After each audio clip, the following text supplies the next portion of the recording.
প্রথম আলো কথাটা বলা খুব ক্রাইসিস আমাদের জন্য। এরপর এটুকুন বলি, দেখেন, আমরা অনেকে প্রথম আলোকে শুধু একটা পত্রিকা মনে করি, এইটা আমাদের দেখবার ভুল। প্রথম আলো হলো বাংলাদেশে এমন একটি প্রতিষ্ঠান, এমন একটি এজেন্সি, যে একটা প্যারালাল রাষ্ট্র। আবার বলছি, প্রথম আলো একটা প্যারালাল রাষ্ট্র। এই কারণে একটা রাষ্ট্রের যেরকম অনেকগুলো উইং থাকে, যে উইং গুলো তাকে ফাংশন করে, প্রথম আলোর এমন কোনো উইং নাই যে উইং সে মেনটেন করে না। পত্রিকা এটা তার একটা ভার্সন, কিন্তু আপনি দেখেন না, এই পুরো গত 15-17 বছরে ফ্যাসিবাদের বয়ান নির্মাণে সব থেকে যে ন্যারেটিভ নির্মাণে যে সাহায্য করেছে এলিট ওয়েতে, সেটা প্রথম আলো। 101টা প্রমাণ দিতে পারবো সামনে বসে, এখন আমাকে সময় দিলে একদম তার কোটা আমার ফোনে আছে, আমার ফোনে সব, যে সে কি রিপোর্ট করেছে সবগুলো আছে।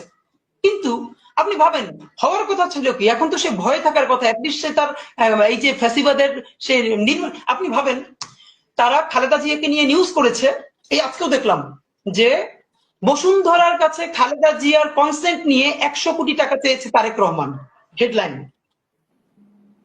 এখন এই যে বিএনপিকে ভিলেনাইজ করে তোলা, এইটা কি আসলে বিএনপি করেছে, অথবা বিএনপি এটার বিরুদ্ধে মামলা করেছে? মামলা কিন্তু করে নাই। এখন এরকম একটা তো কথা আমি আপনাকে শুধু কেন বললাম, আপনি প্রথম আলোকে বুঝতে হলে, আমি অনেক আগে একটা টকশোতে একটা শব্দ ব্যবহার করেছিলাম, আজকে আবার বলি, এটা হলো প্রথম আলো সিনড্রোম।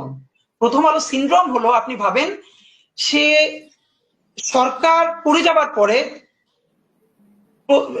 গত 2 বছর আগে সম্ভবত, আর 21-এ বা 22-এ, প্রথম আলো তার প্রথম পেজে শেখ হাসিনার জন্মদিন উপলক্ষে, যদিও ওটা স্পন্সার ছিল, সম্ভবত বিজ্ঞাপন ছিল, তার জন্মদিনের শুভেচ্ছা চেপেছে 1 পৃষ্ঠা জুড়ে।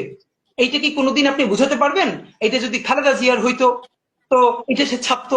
এটা তার একটা ব্যাখ্যা দাঁড় করায়, এটা নিয়ে আমরা কথা বলবো না। দেখেন, সে কি ছাপবে কি ছাপবে না, সে কাকে ভালো বলবে কাকে ভালো বলবে বলবে না, এইটা নিয়ে আমাদের কোনো কথা থাকতে পারে না, কারণ প্রত্যেকটা মিডিয়া এজেন্সি নিজস্ব ন্যারেটিভ থাকে এবং তার স্বাধীনতা আছে কি বল। কিন্তু তার যেটা স্বাধীনতা নাই, একজন নিরপরাধী মানুষকে জঙ্গি বলে তার জীবনকে শেষ করে দেয়ার।